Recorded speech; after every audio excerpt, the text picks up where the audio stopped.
ஆசை கோபம் களவு கொள்பவன் பேசத் தெரிந்த மிருகம். அன்பு நன்றி கருணை கொண்டவன் மனித வடிவில் தெய்வம்.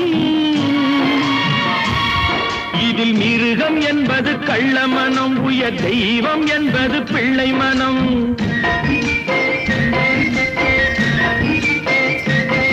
இந்த 6 கட்டளை அறிந்த மனது ஆண்டவன் வாழும் வெள்ளை மனம், ஆண்டவன் வாழும் வெள்ளை மனம். 6 மனமே 6, அந்த ஆண்டவன் கட்டளை 6.